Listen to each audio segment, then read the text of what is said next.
ஓம் ஸ்ரீ கிருஷ்ணாய பரமாத்மனே நமஹ. பகவான் ஸ்ரீ கிருஷ்ணர் விஷய தியானம், ஒரு பொருளை பற்றி நம்முடைய சிந்தனை நம்மை எங்கு அழைத்துச் செல்கிறது என்பதை சென்ற 2 ஸ்லோகங்களில் கூறினார். அப்படியே மனம் போன போக்கில் ஒரு பொருளை நினைக்கிறோம்னா அந்த பொருள் மீது நமக்கு ஒரு ஈர்ப்பு பற்று உருவாகிறது. அப்புறம் அதிலிருந்து பேராசை, அந்த ஆசையிலிருந்து அது தடைப்படும் பொழுது கோபம், அப்புறம் புத்தியே நமக்கு நாசமாகிறது. எல்லாம் சொன்னார். மனித பிறவியே அழிந்து போகிறதுன்னு சொன்னார். இந்த ஸ்லோகத்துல ஒருவர் புத்தி, மனம், முக்கியமா இந்த இந்திரியங்கள் இவற்றையெல்லாம் கட்டுப்பாட்டில் வைத்திருந்தால் எப்படி இருக்கும் அப்படிங்கிற விஷயத்தை மிக அழகாக சொல்கிறார். படிக்கலாம். ராகத்வேஷ வியுக்தைஸ்து விஷயானிந்திரியைश्चरन् ஆத்மவஷ்யைர்விதேயாத்மா பிரசாதமதிகச்சதி பிரசாதே சர்வதுக்கானாம் ஹானிரஸ்யோபஜாயதே பிரசன்னசேதசோ ஹ்யாஷு புத்திஃ பர்யவதிஷ்டதே. தூ அப்படி இருக்கு இல்லையா முதல் வரியில, அப்படின்னு ஆனால் இதற்கு மாறாக ராகத்வேஷ வியுக்தைஹி. ராகத்வேஷம்னா என்ன? விருப்பு வெறுப்பு. வியுக்தைஹினா அது அவற்றிலிருந்து விடுபட்ட. ஆத்மவஷ்யை, ஆத்மவஷ்யைனா தன்னுடைய மனதின் கட்டுப்பாட்டில் இருக்கின்ற இந்திரியைஹி, அப்படிப்பட்ட பொறிகளை கொண்டு. கண்ணு எதை பார்க்கணும், காது எதை கேட்கணும், நம்ம என்ன மாதிரி விஷயங்களை மனதிற்கு கொடுக்குறோங்கிறதுல நமக்கு ஒரு கண்ட்ரோல் இருக்குன்னு வச்சுக்கலாம். அதில் உனக்கு ஒரு கட்டுப்பாடு இருக்கிறது, ஒரு நெறி இருக்கிறது. கண்டதை பார்க்கறது, கண்டதை கேட்கறது, மனசை குப்பை தொட்டியாக வச்சுக்கிறது அப்படின்னு இல்லாமல், நம்ம சாப்பிடும்போது கூட ஆகாரங்கள்லாம் பார்த்து பார்த்து சாப்பிட்றோம். ரொம்ப ஹைஜீனாக இருக்கான்னு பார்க்குறோம், அப்புறம் சத்துள்ள ஆகாரமாக பார்க்குறோம், எல்லாம் பார்க்குறோம். ஆனால் மனசுக்கு நாம் கொடுக்கின்ற ஆகாரம் எவ்வளோ குப்பையாக இருக்குது. அந்த மாதிரி போகிற போக்கில் கண்ட விஷயங்களை பார்த்து விட்டு அதே மனதை வைத்துக்கொண்டு தியானம் செய்ய நம்ம ட்ரை பண்ணுறோம்.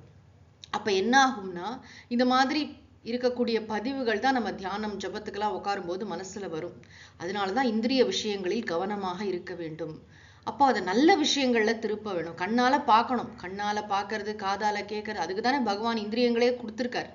ஆனால் அதை நல்ல விஷயங்களில் பிரவர்த்திக்க செய்ய வேண்டும். ஹெல்த்தியான விஷயங்கள், நம்மை முன்னேற்றக்கூடிய விஷயங்கள், நமக்கு உற்சாகத்தையும் நிலையான அமைதியையும் நல்ல அறிவையும் தரக்கூடிய விஷயங்கள்ல அவற்றை அளவாக செலுத்த வேண்டும்ங்கிறது அர்த்தம். ஆக விருப்பு வெறுப்புப்படி ஐயோ கண் அதை பார்த்தே தீருவேன்னு சொல்லுது, அப்படியே லூஸா நம்ம என்ன பார்க்குறோன்னே தெரியாம அந்த மாதிரி ஒரு லைஃப் ஸ்டைலை இங்க பகவான் சொல்லவில்லை. கட்டோபனிஷதத்துல கூட ரொம்ப அழகாக சொல்லுவார் யம தர்மராஜா. ஒரு 5 குதிரைகள் தாறுமாறா ஓடிட்டு இருந்தா எப்படி இருக்கும், அப்படி இந்த 5 பொறிகள் கட்டுப்பாடே இல்லாம போயிட்டு இருந்தா எப்படி இருக்கும்.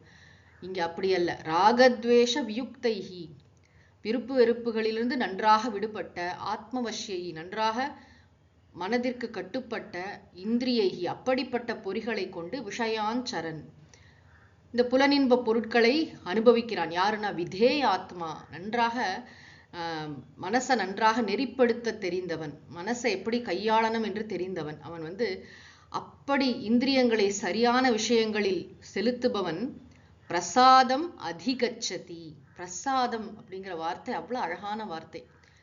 பிரசாதம்னா சாதாரணமாக நம்ம சாப்பிட்ற பிரசாதம், சக்கரை பொங்கல், புளியோதரை, இல்லாட்டி விபூதி, குங்குமம், பஞ்சாமிர்தம் அப்படின்னு நினைக்கிறோம். பிரசாதம் என்றால் மனத்தெளிவு என்று பொருள். அழகான வார்த்தை. பிரசாத்னு பேர் வைக்கிறாங்க இல்லையா. பிரசாதம் அதிகச்சத்தினா மனத்தெளிவை பெறுகிறான், ஒரு கிளாரிட்டி வருகிறது அவனுக்கு, அவன் விவேக சக்தி நன்றாக வேலை செய்கிறது. முன்னாடி ஸ்லோகத்துல சொன்னார் இல்லையா, அவனுக்கு புத்தியே வேலை செய்யாது, படிச்சதும் மறந்து போயிடும், அவனுக்கு இருக்கிற புத்தியும் வேலை செய்யாதுன்னு. அந்த மாதிரி இல்லாம இவனுக்கு நன்றாக இந்த இந்திரியங்களின் வரையறைகள், அதாவது இதை வச்சு இதெல்லாம் அனுபவிச்சா என்ன ஆகும் அப்படிங்கிறது அவனுக்கு தெளிவாக தெரிகிறது. அவன் படித்த ஞானத்தை அவன் நன்றாக பயன்படுத்துகிறான். ஒவ்வொரு விஷயத்தை பார்க்கும்போது இது நிலையானதா நிலையற்றதா அப்படிங்கிற கேள்வியை கேட்குறான். முதல் ஸ்டெப் அதுதானே, விவேகம் தானே நம்முடைய வாழ்க்கையில. மனசு நல்ல விவேக சக்தி உடையதாக அவனுக்கு இருக்கிறது. அதனால் இந்திரிய விஷயங்களில் அவனுக்கு வைராக்கியம் இருக்கிறது. திருமூலர் சொல்கிறார், அஞ்சும் அடக்கு அடக்கு என்பர் அறிவிலர். எல்லாம் இது அடக்குப்பா அடக்குப்பா, அப்படி அல்ல. அதை எப்படி அதை கையாளணுங்கிறது தெரியணும். அப்போ ஆட்டோமேட்டிக்கா இந்திரியங்கள் நம்முடைய கட்டுப்பாட்டில் வரும். அது வலுக்கட்டாயமாக பிடிச்சு இழுத்துட்டு வரதெல்லாம் சாத்தியம் இல்லை. அதற்கு உயர்ந்த விஷயங்களை கொடுத்து அதை பழக்க வேண்டும். அது சம்ஸ்கிருதம். அது நீண்ட நாள் பயிற்சி. அதோடைய வேல்யூ தெரிஞ்சு தவறான விஷயங்களிலிருந்து அதை மீட்டெடுத்து நல்ல விஷயங்கள்ல அதை செலுத்தணும். அதோட விருப்பு வெறுப்புப்படி நடந்துக்கிறது இல்லை. இந்த மனசே இங்க பண்பட்ட மனம். மனசுல கட்டுப்பாடு இருக்கிறதுனால, அப்படிப்பட்ட கட்டுப்பாடுடைய மனதினால இவன் இந்திரியங்களை கட்டுப்படுத்தி வச்சிருக்கிறான். அதுதான் ஆத்மவஷ்யைஹி விதேயாத்மா. பிரசாதம் அதிகச்சதி. பிரசாதம்னு சொன்னா மன தெளிவை பெறுகிறான். சரி, மன தெளிவை பெற்றால் என்ன கிடைக்கும்? பகவான் அழகாக சொல்கிறார், பிரசாதே சர்வ துக்கானாம் ஹானிஹி உபஜாயதே. மனம் தெளிவானால் அனைத்து துன்பங்களுக்கும் முடிவு உண்டு. ஹானினா முடிஞ்சு போயிடும், எல்லாம் அழிஞ்சு போயிடும். உபஜாயத்தை, துன்பங்கள் அடியோடு நீங்கிவிடும்.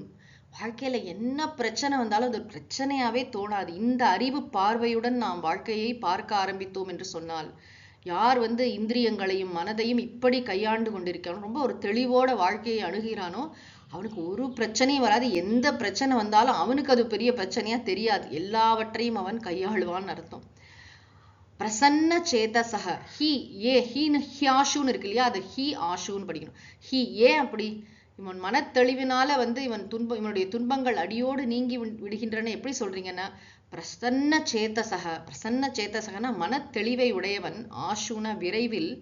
புத்திஹி பரியவதிஷ்டத்தை. புத்திஹினா இந்த இடத்துல ஞானம், ஆத்ம ஞானம் அவனுடைய மனசில் நன்கு நிலை பெறுகிறது. அந்த ஆத்ம ஞானம் வேலை செய்ய ஆரம்பிக்கிறதுனால அவனுக்கு எல்லா விதமான துன்பங்களுக்கும் அடியோடு முடிவு ஏற்படுகிறது. எவ்வளவு அழகான ஒரு கான்ட்ராஸ்ட் பகவான் இங்க கொடுக்கிறார். முந்தின ஸ்லோகத்துல தாறுமாறாக இந்திரியங்களையும் மனதையும் புத்தியையும் செலுத்துபவனுடைய நிலை என்ன, இந்த 2 ஸ்லோகத்துல நம்முடைய மனம், புத்தி, இந்திரியங்கள் இவையெல்லாம் சரியான பாதையில இயங்கினா நம்முடைய வாழ்க்கை எப்படி இருக்கும்? யாராவது இந்த மன தெளிவையும் இந்த ஒரு துன்பங்களின் முடிவையும் வேண்டாம்னு சொல்லுவோமா? நம்ம எல்லாரும் கடைசியில ஆசைப்படுறது எதுக்குன்னா, மனசு தெளிவா இருக்குன்னு வச்சுக்கோங்களேன். அப்போ ஆசை இல்லாம இருக்கும், அமைதியா இருக்கும். மன தெளிவுங்கிறதுக்கு ட்ராங்குவிலிட்டி, அமைதின்னு கூட ஒரு அர்த்தம். ரிலாக்ஸ்டா இருக்கும். எனக்கு எதுவுமே வேண்டாம். அதாவது நம்ம ஹாப்பியா இருக்கிறதுக்கு இது வேணும் அது வேணும்னு நினைக்கிறோம்ல. எந்த மனிதர்களும் எந்த சூழ்நிலைகளும் எந்த பொருளும் இல்லாமலேயே என் ஸ்வரூபத்தில் நான் நிலைத்திருப்பேன். என்னை பற்றிய உண்மையை உணர்ந்து நான் நிலைத்திருப்பேன். எனக்கு உண்மையிலே எதுவுமே தேவையில்லைன்னா விரக்தியில சொல்றது இல்லை. உலகத்துல எல்லாரோடையும் இருக்கும், அன்பா எல்லா விஷயங்களையும் பரிமாறிக்கொள்கிறோம். ஆனால் உண்மையிலேயே நம்முடைய அமைதிக்கு, ஆனந்தத்திற்கு, பாதுகாப்பிற்கு எதையும் நாம் சார்ந்திருக்க வேண்டிய அவசியம் இல்லை. இந்த சார்ந்திராத நிலைக்கு தான் கைவல்யம்னு பேர். அப்படிப்பட்ட ஒரு நிலை இவனுக்கு வரும். பிரசன்ன சேதசக புத்திஹி பரியவதிஷ்டத்தை. நன்றாக இவனுடைய மனசுல ஆத்ம ஞானம் நிலை பெறுகிறது. அதனால் இவன் துன்பங்களிலிருந்து முழுமையாக விடுபடுகிறான் என்று பகவான் சொல்கிறார். ஓம் சாந்தி சாந்தி சாந்திஹி. ஹரிஹி ஓம் தத்சத். ஸ்ரீ கிருஷ்ணார்ப்பணமஸ்து.